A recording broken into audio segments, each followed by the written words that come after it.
ایک مور اور مورنی جنگل میں بیٹھے ہوئے تھے۔ اتنے میں ایک سفید پگڑی پہنے شکاری وہاں پہ آیا، جس کا سفید لباس تھا، پگڑی سفید تھی، سونی سچی داڑھی، خوبصورت چہرہ۔ اب مور نے مورنی سے کہا کہ ہمیں یہاں سے اڑ جانا چاہیے، کیونکہ یہ جو شخص آ رہا ہے مجھے ٹھیک نہیں لگ رہا۔ تو مورنی نے کہا کہ اس کا آپ سامنے اس کا چہرہ دیکھو، اس کا لباس دیکھو، یہ کہیں سے شکاری لگ ہی نہیں رہا، تو ہمیں اس سے کوئی خطرہ نہیں ہے، لہٰذا ہم بس بیٹھے رہو، کوئی ضرورت نہیں یہاں سے اڑنے کی۔ اتنے میں وہ شکاری نزدیک آیا اور اس نے آ کے دانہ ڈالا۔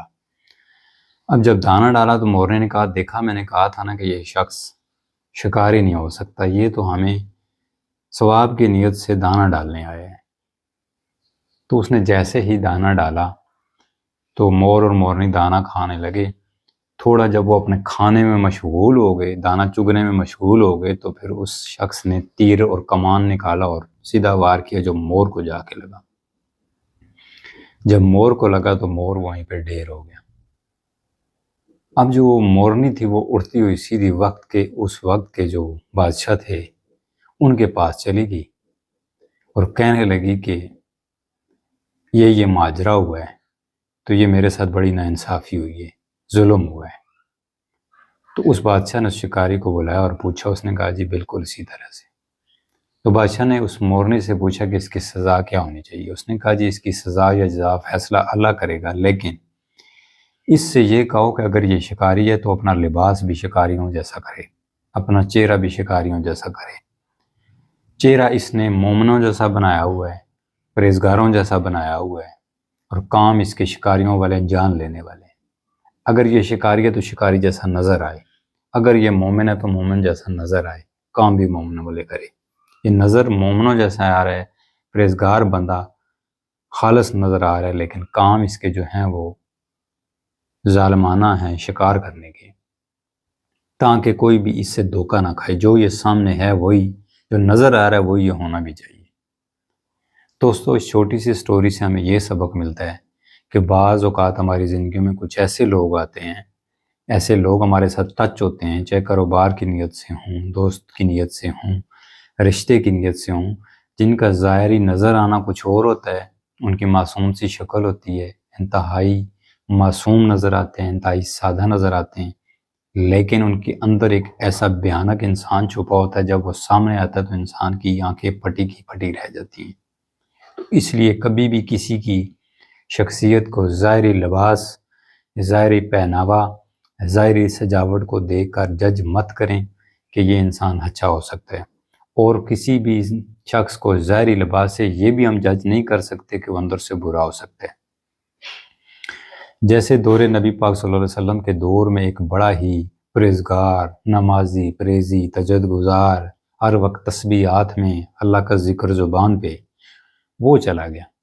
جب دیکھا صحابہ نے کہ وہ مسجد میں بیٹھ کے کونے میں ہر وقت اللہ اللہ، استغفار، جو بھی ورد، جو بھی ذکر و ذاکر وہ کرتا رہتا تھا، اس سے وہ سارے بڑے متاثر ہوئے۔ تو ایک دن اس کو ساتھ اپنے لے گئے نبی پاک صلی اللہ تعالی وسلم کے ساتھ ملاقات کروانے، اور جا کے کہنے لگے کہ یا رسول اللہ، یہ شخص انتہائی ایماندار ہے، انتہائی سخی ہے، انتہائی دیانتدار ہے، انتہائی امانت دار ہے، انتہائی پرہیزگار ہے۔ نبی پاک صلی اللہ علیہ وسلم کی دیکھنے کی آنکھ کچھ اور تھی، انہوں نے اس کو سامنے دیکھا، جو کہ ظاہری شخصیت سے انتہائی، وہ جسے کہتے ہیں نا پرہیزگار، نماز گزار، روزہ گزار، تہجد گزار، سب کچھ نظر آ رہا تھا۔ انہوں نے ان کا ایک بڑا ہی بہترین نوکر تھا جو ہر چیز کو پکڑنے میں ماہر تھا، اس کا نام میرے ذہن سے نکل گیا، اس کے لیے معذرت۔ اس سے کہا کہ کسی بھی طرح کر کے ایک چوہا پکڑو اور ایک ڈبے میں بند کرو، اور اس شخص کی ایک گتھی میں ڈال کے اس گتھی کو گھیرا لگا کے اس کے حوالے کر دو، اور اس سے کہو کہ فلاں جگہ دے کے آئے۔ اس نے اسی طرح کیا، ایک چھوٹی سی بوتل یا ڈبہ یا گتھی جو بھی کہہ لیں، اس میں چوہا کسی نہ کسی طرح سے پکڑا اور اس میں بند کر کے اس کے حوالے کر دیا، اور کہا کہ یہ نبی پاک صلی اللہ علیہ وسلم کی طرف سے حکم ہے کہ اس کو با امانت، بغیر کسی خیانت کے اس جگہ تک، فلاں شخص تک پہنچا دو۔ اب اس نے وہ لیا اور جانا جس راستے سے تھا، اس راستے میں سنسان جنگل بھی آتا تھا، وہاں سے وہ گزرنے لگا تو وہ اس نے ایک جگہ ریسٹ کرنے کی نیت سے بیٹھا، تو اس نے سوچا کیوں نہ میں ذرا اس کو کھول کے دیکھ لوں کہ اس کے اندر آخر ہے کیا، کہ مجھے اتنی زیادہ نصیحت کی گئی، اتنی مطلب تلقین کی گئی کہ اس کا خیال رکھنا ہے، یہ امانت کسی بھی صورت ضائع نہ اس شخص تک پہنچے جس تک پہنچانے کا کہا۔ اگر دیکھوں تو صحیح ایسی کون سی قیمتی چیز ہے۔ جیسے ہی اس نے گرہ کھولی جو وہ نکلا اور بھاگ گیا۔ اب اس سے پکڑا تو جاتا نہیں تھا، کافی اس نے کوشش کی لیکن نہیں پکڑ پایا اور واپس آ گیا۔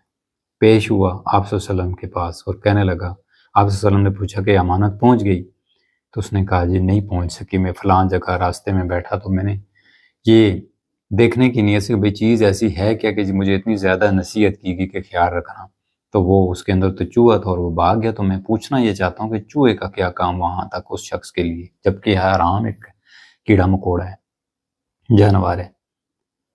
تو آپ صلی اللہ علیہ وسلم نے کہا کہ اس چوہے کی کوئی ضرورت نہیں تھی جہاں پہنچانا تھا، دیکھنا یہ چاہنا تھا کہ تم امانت دار کتنے ہو، تمہارا حق نہیں بنتا تھا کہ تم اس امانت کو کھول کے دیکھو، جو چیز تمہیں جس طرح لپیٹ کے باندھ کے دی گئی تھی تمہارا کام بنتا تھا کہ اسی طرح وہ اگلی شخص تک پہنچے۔ تم پرہیزگار ہو سکتے ہو، امانت دار نہیں ہو سکتے۔ تو دوستو کہنے کا مطلب یہ ہے کہ جو لوگ بعض اوقات سامنے شخص نظر آ رہے ہوتے ہیں وہ اندر سے وہ ہوتے نہیں ہیں، اور جو سامنے برے نظر آ رہے ہوتے ہیں وہ اندر سے برے نہیں ہوتے۔ تو اس لیے ہم کسی کو ظاہری لباس سے جج نہیں کر سکتے ہیں جب تک ہم پوری طرح اس کی سیٹسفائی نہ کر لیں، پوری طرح اس کے بارے میں ہمیں انفارمیشن نہ ہو۔ آج کی سٹوری میں جو بات تھی وہ یہی تھی۔ السلام علیکم ورحمۃ اللہ۔